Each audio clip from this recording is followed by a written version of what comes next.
দেশের ব্যাংকিং খাত নিয়ে আবারও উদ্বেগজনক খবর। এবার খোদ বাংলাদেশ ব্যাংকের গভর্নর আব্দুর রউফ তালুকদার ফাঁস করলেন এক চাঞ্চল্যকর তথ্য। তিনি অভিযোগ করেছেন, বেশ কয়েকটি ব্যাংক তাদের অডিট রিপোর্টে ভুয়া এবং মনগড়া তথ্য জমা দিচ্ছে। এই ভয়ঙ্কর জালিয়াতি দেশের অর্থনীতির জন্য কতটা বিপজ্জনক?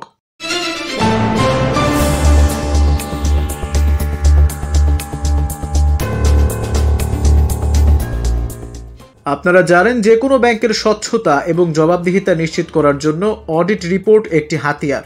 এই রিপোর্টের উপর ভিত্তি করেই নিয়ন্ত্রক সংস্থা, বিনিয়োগকারী এবং আমানতকারীরা একটি ব্যাংকের স্বাস্থ্য সম্পর্কে জানতে পারেন।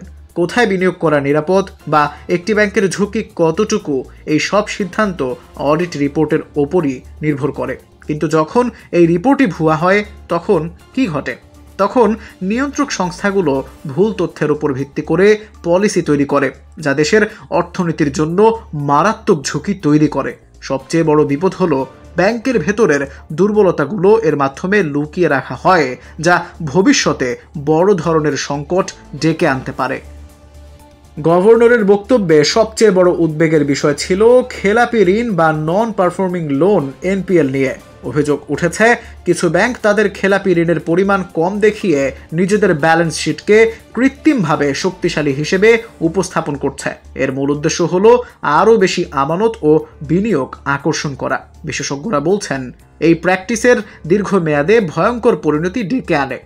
একজন প্রাক্তন ডেপুটি গভর্নরের মতে, যদি খারাপ ঋণকে ভালো সংখ্যার আড়ালে লুকিয়ে রাখা হয়, তাহলে সমস্যাটি ভেতরে ভেতরে আরও বড় হতে থাকে এবং ভবিষ্যতের জন্য সংকট অনিবার্য হয়ে ওঠে। এই জালিয়াতি মোকাবেলায় বাংলাদেশ ব্যাংক এখন কঠোর হওয়ার বার্তা দিয়েছে। জানা গেছে, সন্দেহভাজন ব্যাংকগুলোর বিরুদ্ধে বিশেষ অডিট ও ফরেনসিক তদন্ত শুরু করতে যাচ্ছে কেন্দ্রীয় ব্যাংক। এর পাশাপাশি জড়িতদের বিরুদ্ধে কঠোর ব্যবস্থা নেয়ার হুঁশিয়ারিও দেয়া হয়েছে।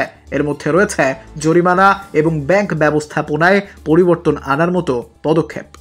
কিন্তু প্রশ্ন হলো, ব্যাংকগুলো কেন এই ধরনের জালিয়াতির আশ্রয় নিচ্ছে?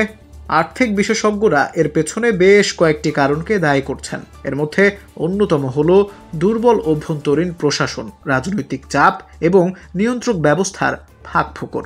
ঢাকার একজন অর্থনীতিবিদ বলেন, ব্যাংকের বোর্ডগুলো নিয়ন্ত্রক সংস্থার ব্যবস্থা এড়ানো বা শেয়ার হোল্ডারদের খুশি করার মতো নানা কারণে ভালো সংখ্যা দেখানোর জন্য চাপের মধ্যে থাকে। যতক্ষণ পর্যন্ত কর্পোরেট সুশাসনের উন্নতি না হবে, ততক্ষণ এই ধরনের বিকৃতি চলতেই থাকবে। বাংলাদেশ ব্যাংকের গভর্নরের এই বক্তব্য শুধু ব্যাংকগুলোর জন্যই নয়, বরং নিয়ন্ত্রক, নিরীক্ষক এবং নীতি নির্ধারকদের জন্য একটি সতর্কবার্তা। বিশেষজ্ঞরা হুঁশিয়ারি দিয়েছেন, আর্থিক প্রতিবেদনে সততা ফিরিয়ে আনা না গেলে আগামী বছরগুলোতে দেশের ব্যাংকিং খাত আরও গভীর সংকটে পড়তে পারে।